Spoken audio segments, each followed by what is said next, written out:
Hi, welcome to my YouTube channel. I'm Alma Cox, and today I'm demonstrating how I take the painting that you're seeing develop right here, which was done in my sketchbook with acrylic gouache paints by Holbein, and I turn this page into a pattern that I can then use for different applications, things like coffee mugs, clothing, or just simply fabric. I will be using the app Procreate on the iPad, and then I will take the artwork into Photoshop to fine-tune it, and then into Illustrator to turn it into a vector.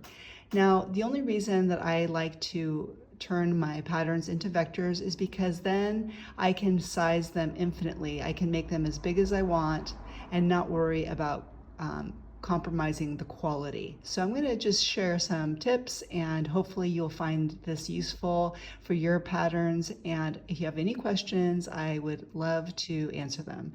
So give the video a thumbs up if you find it helpful, and thank you so much for subscribing if you already do. All right, you guys, here we go. The first thing I want to do is bring the artwork into Procreate, and my canvas in Procreate is 8.5 by 11 inches.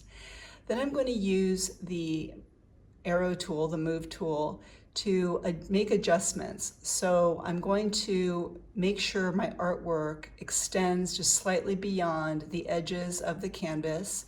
Normally, I don't believe in increasing the size of an artwork because it does increase the size of the pixels, but I'm not too worried about it because I'm going to be turning this into a vector later. So in order to do that, I'm going to also use Photoshop to sharpen my image. So I'm using Procreate, Photoshop, and Illustrator to make this artwork. So you can see here now that I'm using the warp tool just to bring it slightly beyond the edges of the canvas. Now I duplicate that layer, and I'm going to make sure that I have magnetics and snapping turned on, and I'm going to drag the top layer to the top and the bottom layer to the bottom. Now, in order to turn this artwork into a pattern, I need to make this very strong seam between the halves, which is essentially what you're looking at is the top of an artwork and the bottom of the artwork, right? That's where they're going to connect in the pattern. So we need to make this a little smoother. We need it to look a little bit seamless, right? So I'm going to be using my HB pencil, which I've made it very large, and I'm going to show you. I just basically duplicated the standard size of it and taken it into dynamics, and here's where I've increased the size considerably. You don't have to do this. You can use the HB pencil as it is. I just like to cover a larger surface area quickly, so that's why I did that.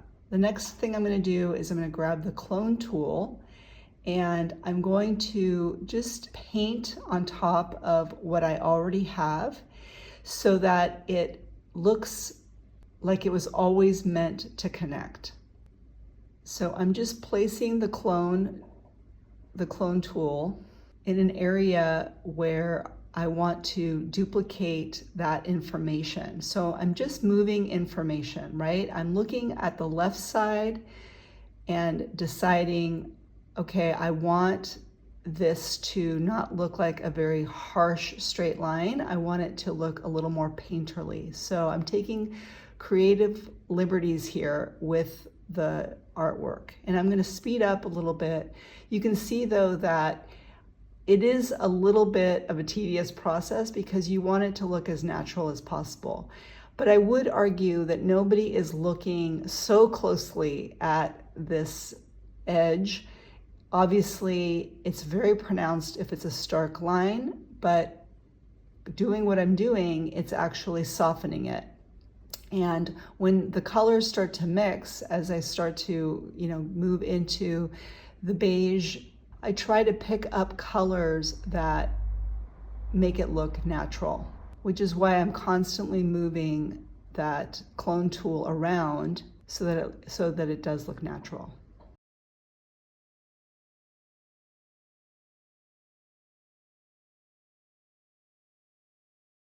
Now I've made a duplicate of this artwork and I'm using the duplicate to make it 1/4 of its size.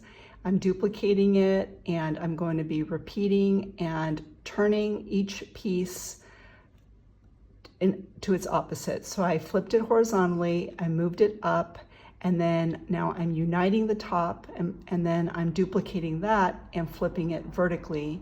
And you'll see here that it turns into an oval. So once I have my oval, I can then test out and see what the pattern looks like and see if I like it. Now I'm going to make some changes to it because I want to increase the contrast, but I am really happy with the design. And here I'm testing whether I want it to be a half drop pattern or if I want it just to be a standard basic pattern. And I think I like it because if I multiply it again, that stripe between the oval will become part of the design that I want to keep. So I'm just going to keep going, and the next step is to take my single oval pattern and take it into Photoshop. So that's where I will see you next. So here I am in Photoshop, and I'm sorry that I didn't film the sharpening of the green one. So here's a different colorway. You just go to the top where it says filter and then select sharpen. And then if you don't see much change, do it again. And the next time choose sharpen more. And you'll see, especially right where the cursor is, you'll see where the graininess, the noise, increases a little bit and the lines just get a little bit sharper. And this is my solution to when things get a little pixelated, when I increase the size at the very beginning in Procreate.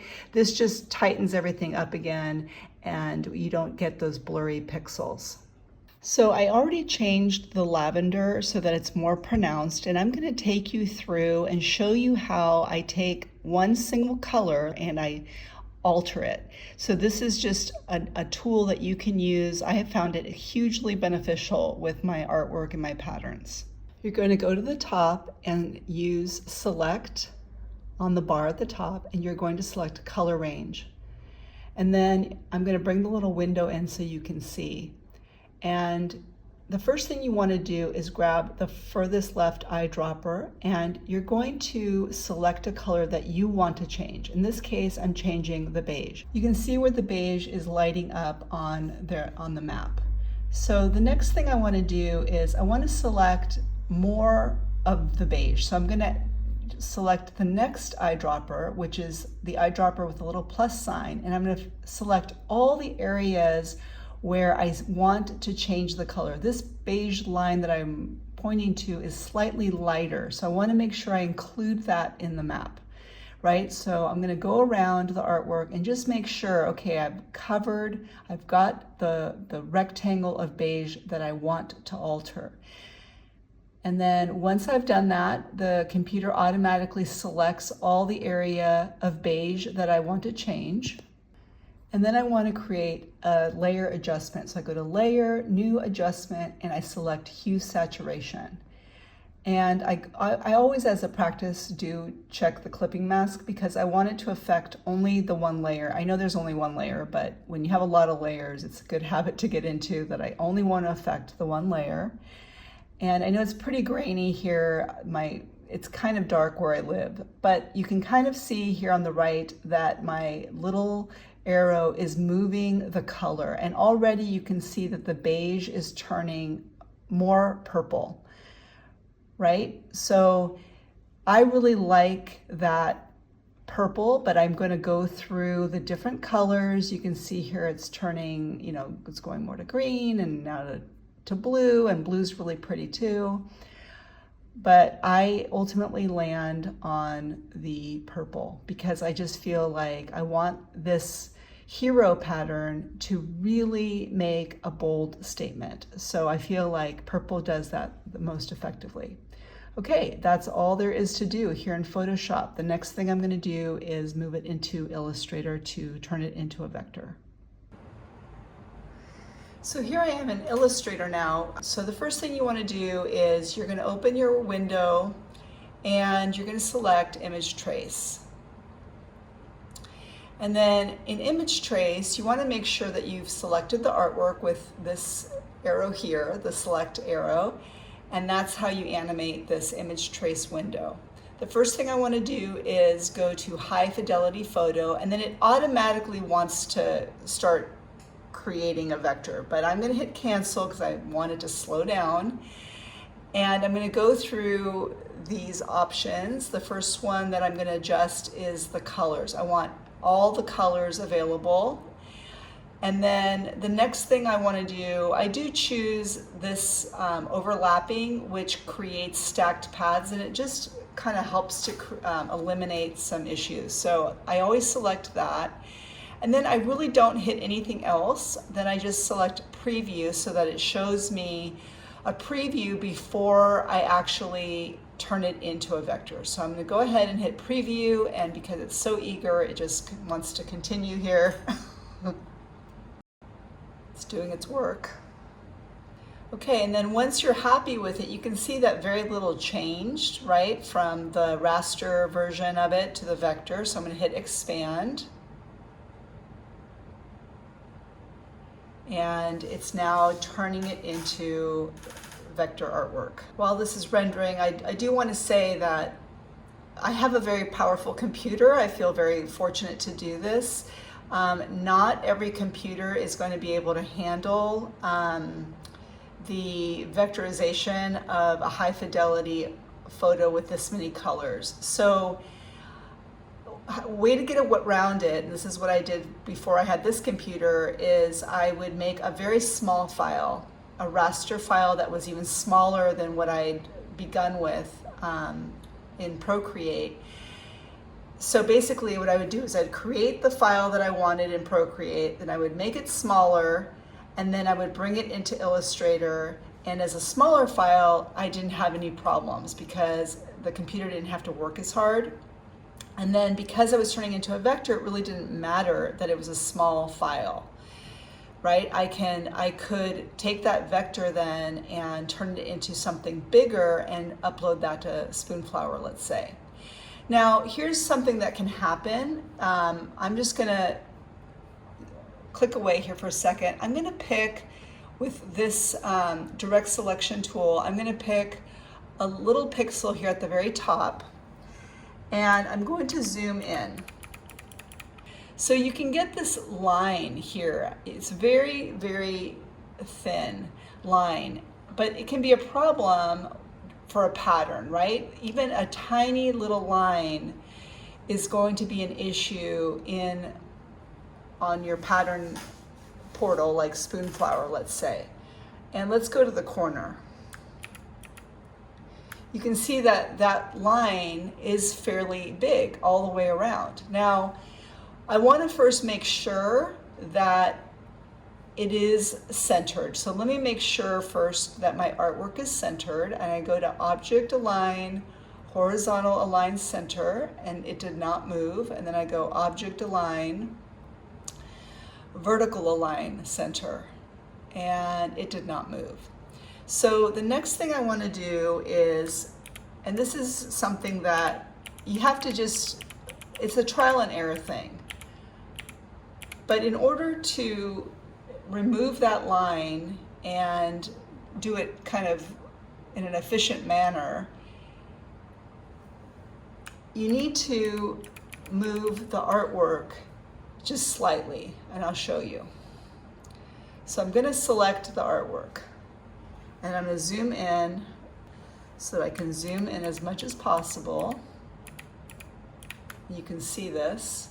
And then I'm going to hit the selection tool.